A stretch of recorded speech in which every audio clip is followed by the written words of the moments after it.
Hello, my tassels. It's Robin Norgren. Welcome to Josie's Art School, episode number 182.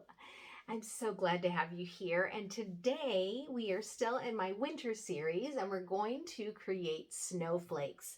Now, if you have bought my winter themed art kit, welcome. I'm so glad that you're here. And if you don't know what I'm talking about, I create art kits that get sent to you, and I also create them on YouTube so you can come back once you get your kit and you can paint along with me. All right, so anyway, here are the snowflakes, or we could also call them snow crystals. And I am using an 11 by 14 piece of paper. But these examples are 8.5 by 10 pieces of paper, and you have 8 by 10 canvas panels in your kit. So I'm doing the same thing. I'm just doing it on a larger scale so that you can see it on your screen. I am so happy you're here. If you're just popping in, you can use any paper that you have available. And I'm so glad that you're here. Make sure and check out all my other videos. I have 180 art lessons here on the channel. And then make sure and subscribe and hit the notification button, because I upload videos at least 2 times a week. And sometimes I put a third one on if I have time, because I'm also still a teacher in school. All right, without further ado, let me show you what it is that I am working with. I am working with watercolor paints. It's the Artist Loft brand from Michaels. I am working with oil pastels, this brand that has 25 oil pastels by Daler and Roney. And then I'm working with, the old school Crayola 64 crayons. Now, those of you that have the kit, in your kit, you have tempera paint. But I want you to know, if you have watercolor paints or crayons or colored pencils that you want to add to your drawing or your painting, feel free to do that. You can do whatever you like, okay? And then for those of you that are just, maybe you just have limited supplies, whatever you have, use that, because all you want to do is you want to be able to be creative, and I'm just here to give you an opportunity to do that, and not by yourself. Okay, so what I do normally, because what we're doing is we're going to do a total of 6 snow crystals, all right? And so what I'm going to do is I'm going to use my paper. I have it set landscape, which means the long side of my paper is down. I'm actually going to make a dashed line going down the middle.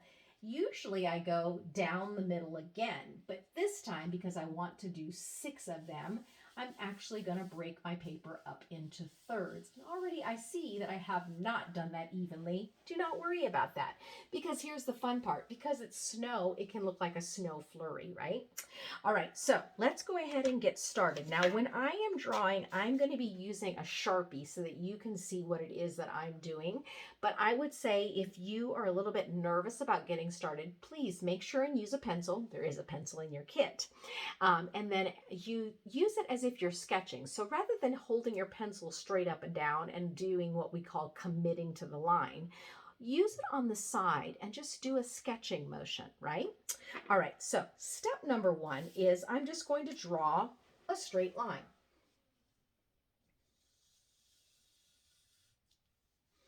Just like that. And you don't have to necessarily start with square number 1. I'm just going to do it for ease of moving across the paper. And then I'm going to draw an X.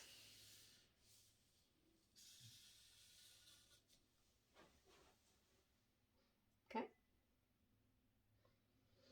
And then I'm going to do the same thing in 2 other squares. You decide where you want to do it. So straight line, and then an X. And you can do it bigger or smaller. You can even decide to put more than 1 snow crystal in one of your quadrants. Okay. Now I'm going to start to add arrows. Now, as you can see on this one, they did not necessarily add arrows. They actually added circles. So you decide which one works best. Maybe you even want to do 1 or 2 with the arrows, and then maybe try 1 with the circles.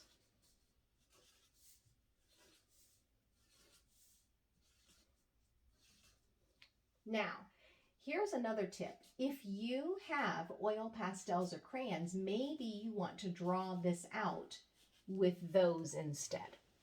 It's up to you. Okay, so now once you've got these three done, you're now going to make shapes very similar to what you would envision a snowflake to be. So you either do the arrows in the opposite directions,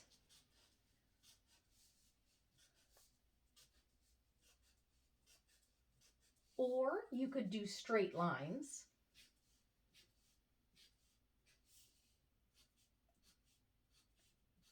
So if you've ever done something called a Zentangle, what you find is that it's very calm and peaceful to just make lines and shapes.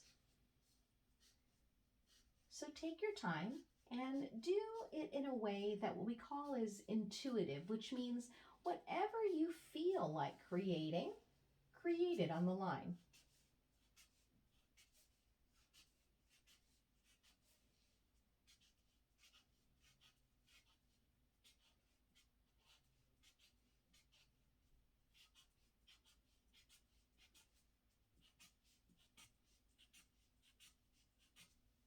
All right. So on this one, I'm going to do half arrows and half lines.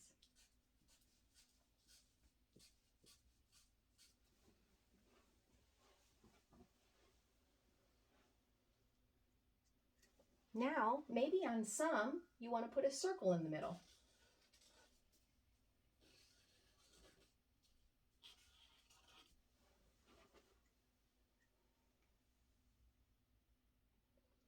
Or maybe you want to do some sort of free fall geometric shape going all around.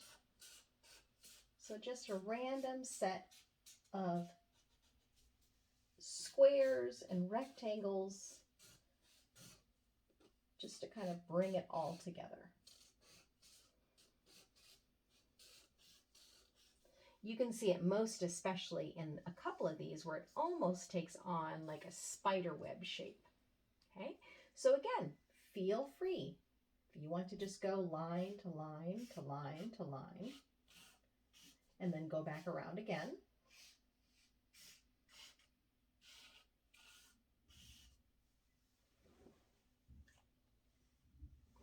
Now, once you've done this, I would like you to pick up your paper and notice, put it in front of you, and notice whether there are certain shapes or patterns that you really enjoy looking at.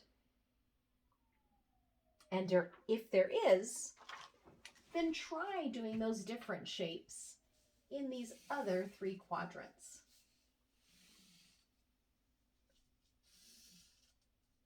So let's say on this one, I make that X, but then I just make lines on two sides and make arrows on the other two sides.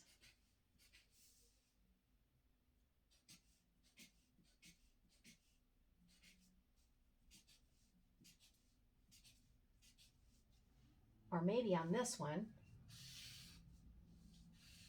I do a combination of circles and arrows.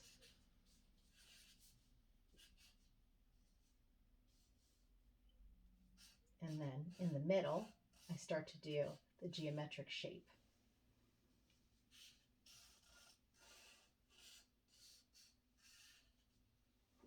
And then on this one, maybe I'll do a T and then add the X. And then maybe I do the opposite arrows. And then on the end, I add an X.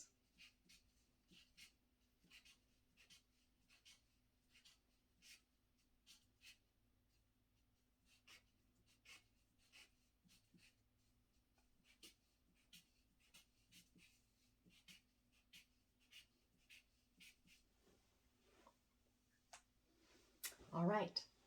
So there's the basis of your drawing of your snow flurries. So from here, you now can just kind of create. Now, in your art kit, you will have some white. So then you decide, do you want to make this all white? Or do you want to choose to put white in certain places? So like, for example, I'm using Sharpie, so that's going to make it a little bit difficult to actually show it that it's just white. But what if I just put white over the top of my lines? And I'll show you what happens with that. Maybe some of you already know what's going to happen because you've used crayons or oil pastels with watercolor paint before. Let's see how it works out. Okay, so I'm tracing over all the areas that I used my Sharpie. And now I'm going to choose a blue watercolor paint and paint over the top.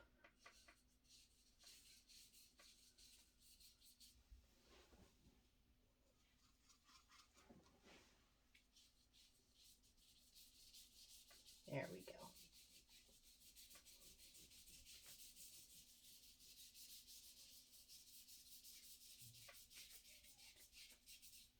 So even the way I'm painting over it kind of gives it a little bit of texture and movement, right? Now, I could even go kind of Van Gogh style, which I don't know if you've ever seen, A Starry Night. But what you can do is you can start to swirl the paint around like this. So it can give more movement to my snowflake. Okay, so that's where I'm starting. Now from here, as you can see, you can't see it so much on my screen. So maybe what I'll do is the next one, I'll add black. So I'll make it a little darker. Oh, actually I picked up brown. All right, so let's see. So as you can see, I'm not afraid to just try different colors, right? Because here's the thing, for those of you who have the art kit, and for those of you who are watching the video, you can try this video again and create it again from what you learned that you enjoyed doing it the first time. You know it's okay to do a drawing over and over again? I remember I was reading a book, and I don't remember what it was, but it was just a kid's book, a fiction book. And one of the assignments for the art teacher, is that they had to look at an apple for 100 days. And every day they had to draw what they saw. And everyone was so frustrated by the idea of having to draw the same thing every day. But do you know that your perspective changes every time you come to the paper? Okay, look at this, you guys. This snowflake almost has a fall theme, and I love it so much. Right? So something unexpected happened from my happy accident of picking up a brown oil pastel, right? So I want that to encourage you that sometimes if you just let yourself be free with what you're doing on the page, some amazing things can happen. All right, so that's encouraging me to do that again with a different color. So this time I'm going to try it with my oil pastel blue and see what happens. And I don't have to necessarily stay on the lines, right? Because I have a Sharpie.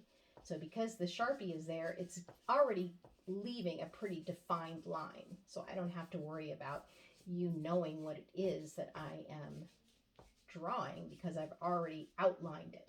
And I would say if you want to, you could always Sharpie your lines too to give it more definition, what we call popping off the page. All right, so now with that, let me see if I should let's try maybe green and see how that looks. So again, I'm doing that swirling color.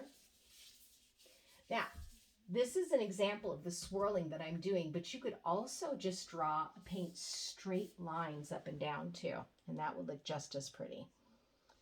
So again, everyone doesn't have to do it the same. Okay, so now I have two different color palettes sitting right next to each other. And can you see how the differences are actually going to really cause this to come together in a beautiful way? All right, with this one, I'm not going to outline it all. I'm just going to start to make almost like a snowball effect right on top of my drawing and see what happens with that. Maybe even letting a little bit of white show through.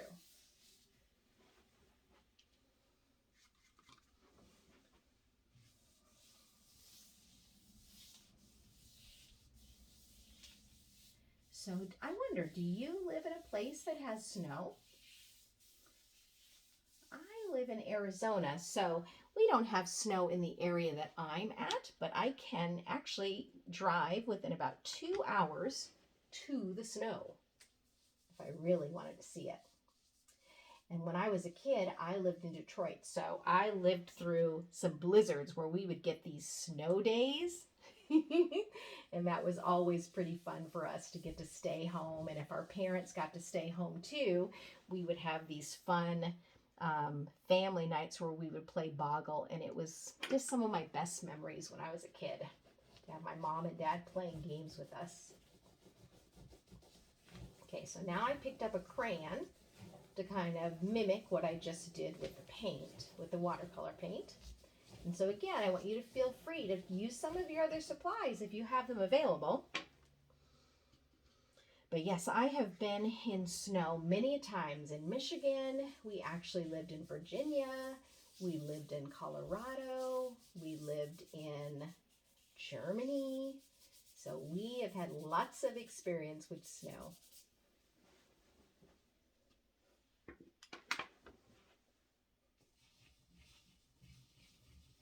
Yeah, I'm really liking this pattern of just coloring in a swirling motion and then adding some paint to it. Oops. Well, that's the downside of using watercolor paint on a wall, right? I'll just have to let that happy accident work its way in. Almost looks like it's raining snow or snowing. Snowing snow? All right, so if you're doing the same thing as me, what you can do once you've done this swirling motion is you can maybe pick one color and go in to where all these white spaces are left, or you could leave it as is. Now, if you're doing this straight up and down motion, you'll just have very clean lines going across with all the different colors that you've chosen. But for me, I'm going to go in and I'm just going to add a little blue around my edges and just let it drip a little bit.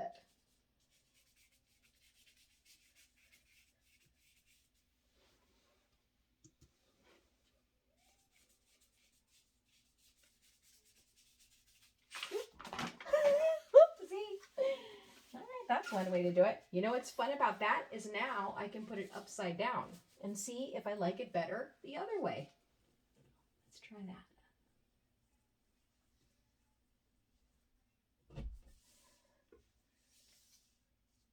So, just like I had shown you to pick up your page and look at it and see what you think, here's another fun way to do it because all the shapes are very similar.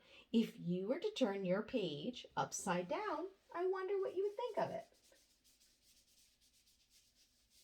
That very first one, when I wasn't so sure with the white paint, it's actually now one of my favorites, along with the one that's the autumn color shape.